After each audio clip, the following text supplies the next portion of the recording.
Omuyimbi King Saha ku mulundi guno alina munangate ekyenjawulo kyakoze nga ategeka munangate concert ye muganda wange ategese kye bayita stage ya tabu byengendo okubeera nga nkutuusaako maaso awo kosa abayimbi ab'enjawulo bavuddeyo munnange nga bamusapootinga kosa n'omukubira munangate drop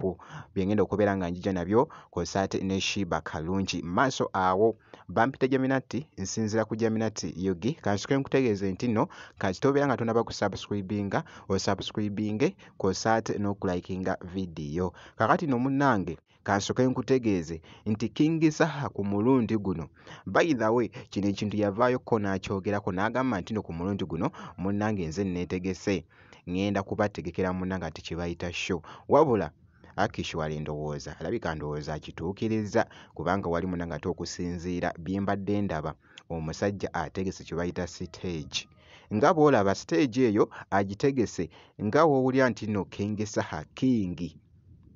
alina obuntu bwa fashion bw'ataddemu obwaba King nga boogeza ku munnange ate okulaba mu katambi ako tuli Lugogo current situation bugenza okukyanga embeera bwetyo bweri stage yiyo yagenzeeyo dda obwaguuga bwa stage yes man omukulu ali eno emirimu gimuwuuba okufaako obufu atudde wali waggulu ali mu kutunda tickets era gwe atanaba kubeera ng'ofuna tiketi yo yanguwako ye kennyini yagikweguliza nkutegeezezza ne nkugamba nti nno abayimbi ab'enjawulo munnange baguze tiketi era nga ndabyeko ko wali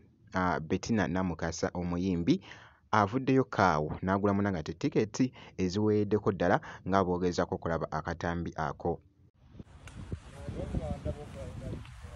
era nga wenjogerera sisita wange Bettina naye asaze wampagire era nga agulidde aba Bettina Empire tiketi za kakadde kamu yazino zoolabako wano atakulya bugalo wa timu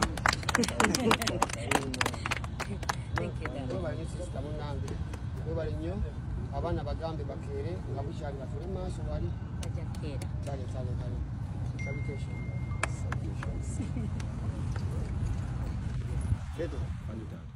ku sayidi y'emu Shiba Kalungi asinzidde munnange wali London n'asooka n'akubira King Saha drop bannange bino ebintu bibadde byakuwoomya buwoomya munnange ekibadde mu katambi yonna gye biggweredde actually kansoke nkakuweekoko omuyimbi munnange ate Shiba Kalungi nga ali mu kakasa ekivulu kya King Saha ekigenda okubeera wali e Lugogo kwagala nnyo kale weetale owoomya oli wakabi nnyo kale byekole gwe muwoomya owoomya wabula onyumisa obulamu byekole gwe. What's up everybody, Shibaholics ne lovers of King Saha ngate nange mwendi please temusubwa King Saha this Friday Lugogo Cricket Offal. Show up, show some love to King Saha. Wow, omuyimbi munnange ate Shiba Kalungi ng'ali mukuwa King Saha drop nno ebadde ekutte akati ku mukutu ogwa TikTok omuyimbi munnange ate Shiba Kalungi jjukira nti nno asinzidde munnange ate mitala w'amayanja wali mu London nja kubeera nga nkuwa update yonna enaaba efaayo ku Shiba Kalungi kakati nno munnange nkongeddeyoko nga nkyaliko ne King Saha ku side y'emu King Saha yabaddeko ko wali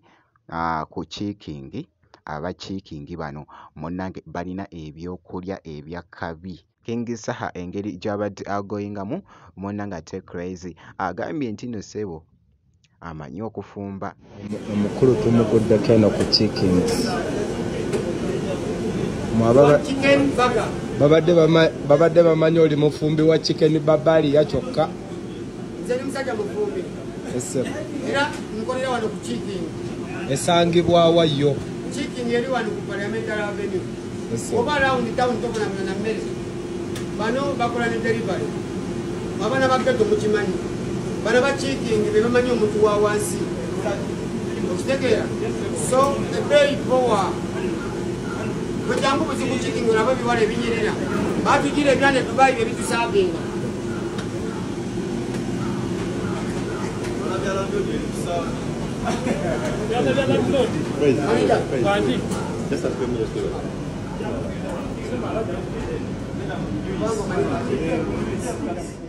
akatambi ako kabadde kakutte ettabbu ku mukutu munangate ogwa TikTok ye muyimbi Munangate King Saha. Ino bwenti munangate bwenkoze gwe kakasa nti osubscribinga ebisigadde byonna munangate obitrekere tujja kubeera nga tukuwa update.